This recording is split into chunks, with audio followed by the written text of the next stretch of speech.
Hola, ¿qué tal están? Tutorial del dualismo platónico. La filosofía platónica se puede decir que es el último punto de arranque del dualismo, de la visión dualista, que ha impregnado durante siglos la cosmovisión intelectual y la creencia común sobre la naturaleza humana. El objetivo que persigue Platón es llegar a una definición objetiva y universal desde el plano de la física acerca de la naturaleza humana. Y la teoría nace también para defender esta misma perspectiva, que también sostenía Sócrates, frente a la perspectiva del nomos defendida por los sofistas. Los sofistas, como se sabe, defendían el carácter subjetivo y variable de la naturaleza humana. No existe nada absoluto, no hay estabilidad en esencia, ni en realidad, todo es cambio, variación y movimiento y convención, y este enfoque relativista de los sofistas es la conclusión también lógica de las observaciones de Heródoto acerca de las distintas formas de vida de los diversos países y pueblos. En consecuencia, el reino del nomos que defendían los sofistas era pura arbitrariedad, convención y capricho. Incluso algunos pensadores como Gorgias declaraban que el mundo en sí, o sea, la propia physis, era incognoscible. Platón, por otra parte, quería superar ese escepticismo ético y físico de los sofistas y ofrecer estabilidad al mundo ético del nomos. Con esta finalidad era preciso asegurar una naturaleza humana invariable y eterna en el reino de la physis, de la naturaleza. Para cumplir ese objetivo, Platón ideó un sistema filosófico dualista. Este sistema dualista se basa en dos mundos. Uno lo conocemos a través de los sentidos y es sensible y variable. El otro lo captamos a través de la razón o de la inteligencia y es inteligible. Aplicó, por tanto, este dualismo para explicar la naturaleza humana y lo ejemplificó a través de tres mitos, el del carro alado, el de la caverna y el mito de Er. En ellos se explica cómo el ser humano, ese bípedo implume, es un ser compuesto por dos realidades opuestas o antagónicas, el cuerpo y el alma. El cuerpo para Platón es una realidad perecedera, fuente de error y también del mal moral, mientras que el alma es una realidad absolutamente inmortal. En el mito del carro alado, en el diálogo El Fedro, se relata cómo un auriga guía una pareja de caballos alados, uno blanco, hermoso y bueno, otro negro, feo y malo. Por ese motivo la conducción resulta difícil.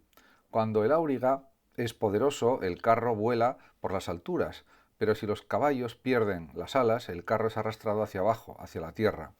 Cuando el alma cae a tierra, queda encerrada en una tumba, sema, es decir, en un cuerpo, soma, como la ostra en su concha, según la imagen que usa en su obra Fedro. Solo recuperando la fuerza de las alas, podemos decir, se podrá elevar de nuevo hacia el lugar donde habitan los dioses, lugar en el que todo es bello, todo es sabio y bueno. El deseo de alcanzar ese lugar es lo que favorecerá que crezcan las alas. Como se puede observar, estos mitos sirven para explicar desde el punto de vista de Platón mejor su filosofía. Además, también se puede decir que el mito del corralado tiene como función básica, entre otras, explicar cómo el alma humana participa, por una parte, de la excelencia de la naturaleza divina, indudablemente, y la razón está en este mito representada por el auriga, que debe guiar la conducta humana, y por otra, de la naturaleza terrenal pasional, representada por los caballos. Intenta además dar explicación de la tensión entre la razón y el deseo, y cómo éste debe estar subordinado a aquella. Esa alma, o psique, es la fuente del conocimiento verdadero, gracias al recuerdo de los modelos o arquetipos o paradigmas de las cosas sensibles que había contemplado el alma en el mundo de las ideas antes de su caída en la tierra. Esta teoría, denominada teoría de la reminiscencia o anamnesis, exige no tanto la inmortalidad del alma, sino sobre todo su preexistencia, aunque también podemos decir que exige la inmortalidad del alma. En relación con el mito de la caverna, es una comparación o una alegoría, podríamos decir también, de la situación en que se encuentra el ser humano respecto al conocimiento, que Platón presenta en el libro séptimo de la República. En el relato se narra como unos hombres, prisioneros desde su nacimiento en una gruta, encadenados de pies y manos y de espaldas a la entrada de la cueva, solo pueden ver lo que se refleja en la pared del fondo de la caverna. Por única iluminación tienen el pálido brillo de una hoguera detrás de ellos. Las sombras que observan son las imágenes borrosas de los objetos y personas que transitan fuera de la cueva. Uno de los prisioneros logra liberarse con esfuerzo y salir de la cueva. De esta forma conoce el verdadero mundo real, el mundo auténtico. Con el fin de liberar a sus compañeros, vuelve a la gruta, les manifiesta o les revela la existencia de ese mundo fuera de la cueva, además de ofrecerles ayuda para romper sus cadenas y ver así la verdadera realidad. Sus compañeros se ríen y se mofan de él. Los prisioneros y su estado inicial simbolizan a los seres humanos y su errado conocimiento de la realidad, su equivocado conocimiento del mundo real. Lo que suponen como verdadero es aquello que captan por los sentidos, pero esas imágenes no son más que sombras, apariencias de la verdadera realidad que está expresada en el mundo inteligible, en el mundo de las ideas. Esta se sitúa fuera de la caverna, la verdadera realidad, y estará representada por el mundo de las ideas, iluminadas por el sol, imagen de la idea de bien, y captadas por la razón. El prisionero liberado y con intenciones de libertador simboliza al pensador, al filósofo. En el mito de pues, que se encuentra al final de la República y representa la exposición más meditada de la filosofía de Platón, el relato narra cómo 10 días después de una batalla el cuerpo de no muestra signos de corrupción y vuelve a la vida para relatar o explicar o narrar lo acontecido. Su alma había abandonado su cuerpo y en un bello lugar se encontraban 2 aberturas en la tierra y 2 en el cielo. 3 jueces pronunciaban las sentencias correspondientes a cada alma. Todas las almas se reencontraban y relataban lo vivido. Después se elegían nuevas vidas, desde la de tiranos poderosos a la de animales o a la de gente común. La cuestión problemática era qué vida elegirían. En el relato, además, se simboliza la idea de que la muerte es un tiempo de justicia. Los que han vivido rectamente son premiados. Se afirma, pues, la idea de que la vida justa es mejor que la injusta. Además, representa una nueva oportunidad para poder, pues, elegir una vida virtuosa, una vida buena. Finalmente se apunta que el destino futuro de las almas depende de su libre elección. En comparación con este dualismo platónico, pues Aristóteles rechaza rotundamente que haya 2 mundos, el mundo inteligible y el mundo sensible, y podemos decir que realmente tiene pues otra idea diferente de lo que es el alma. Diríamos en oposición, en parte, a lo que dice el propio Platón, porque diríamos que para Aristóteles el alma es la forma del cuerpo. En ese sentido, también es verdad que comparten que el alma es un principio vital de vida, porque mientras estamos vivos es como si el alma estuviera activa, y en ese sentido, pues eso comparten tanto Platón como Aristóteles, pero diríamos que el realismo aristotélico, el empirismo de Aristóteles, pues plantea pues nuevos planteamientos pues acerca de lo que es el alma. Y sí podemos hablar, por ejemplo, de un finalismo y una sociabilidad aristotélicos, porque se puede afirmar que frente a la tradición trascendental que recoge y transmite Platón, una tradición también idealista, indudablemente, Aristóteles inicia la comprensión del ser humano desde sus estudios de biología y de física. La teoría aristotélica, por tanto, arranca de una perspectiva naturalista. Además, Aristóteles no comparte el sistema dualista de su maestro Platón, pues alma y cuerpo no son entidades separables, sino elementos indisolubles, tanto en los seres humanos como en el resto de los seres vivos. Dicho de otra manera, para Aristóteles el alma, ya lo dije anteriormente, es la forma del cuerpo, es decir, es su actualización. Si el ojo fuese un animal, podemos decir que la vista sería su alma. Así, en un primer sentido, el alma es un principio de vida.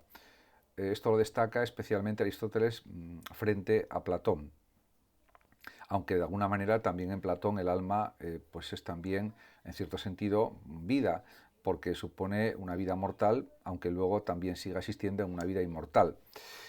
Además de esta concepción, hay que decir que Aristóteles distingue pues distintos o diferentes tipos de alma, según los distintos tipos de vida. Así él considera que existe un alma vegetativa, sensitiva o animal y un alma racional humana. A la hora de definir al ser humano, nuestro filósofo, Aristóteles, sostendrá que hay un tipo de alma específica para él, el alma racional. Podemos también indicar que el razonamiento y el lenguaje son características propias, específicas, sustanciales del alma racional. Otra cuestión u otro punto en el que Aristóteles se opone a su maestro Platón es en la creencia platónica de que la naturaleza humana se realiza y alcanza su plenitud en la vida eterna e incorruptible del mundo de las ideas, porque el mismo Aristóteles rechaza que exista ese mundo de las ideas. Dicho de otra forma, para Aristóteles el cenit de la vida plenamente humana está en el conocimiento contemplativo de la realidad.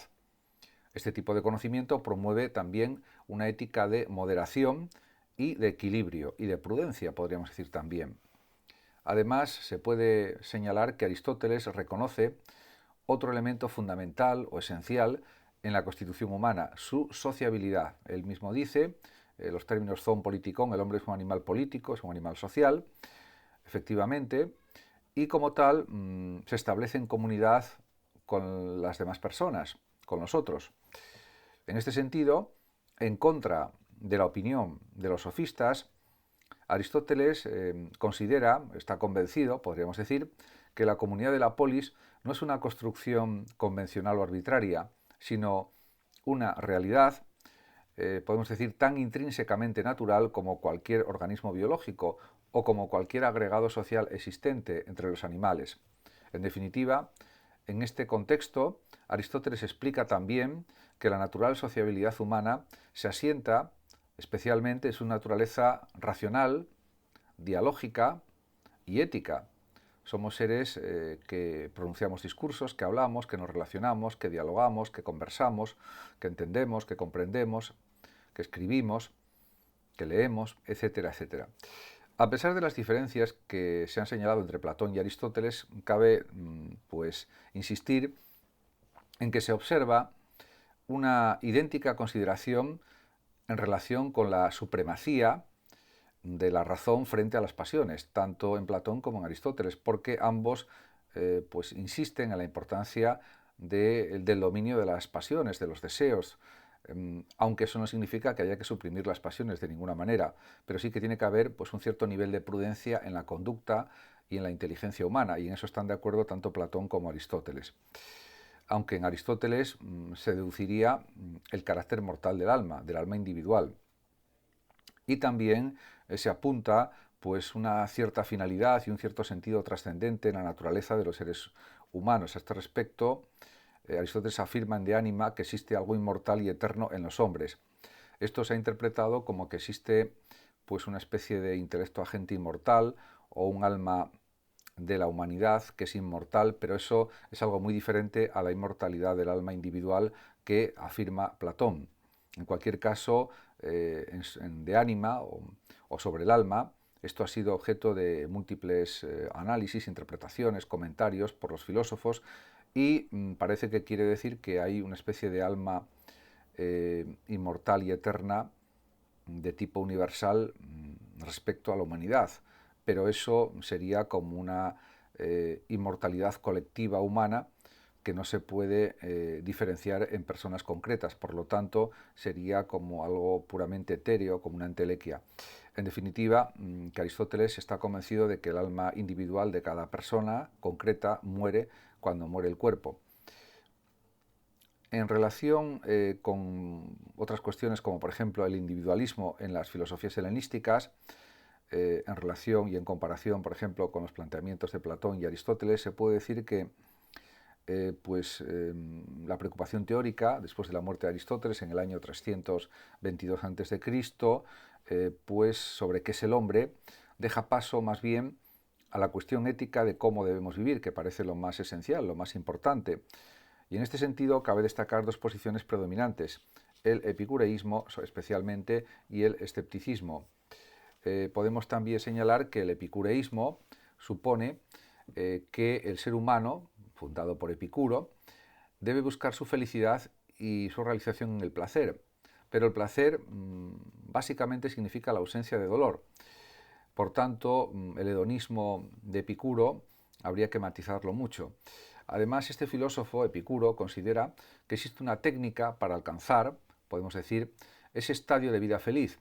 Y este procedimiento consistiría en seguir el siguiente tetrafármacon, o 4 preceptos. No temer a los dioses, en primer lugar, no temer a la muerte también, recordar la brevedad del dolor y del placer y considerar que el bienestar es fácilmente alcanzable a través del poder de autosugestión de la mente. Y sobre todo, llevando una vida tranquila, moderada, serena. En definitiva, lo que se denomina también la tranquilidad del alma o de la mente, la ataraxia. En cuanto al estoicismo, fundado por Zenón, pues se interpreta hacia el año 300 a.C., en Grecia, se interpreta al ser humano desde el concepto de naturaleza.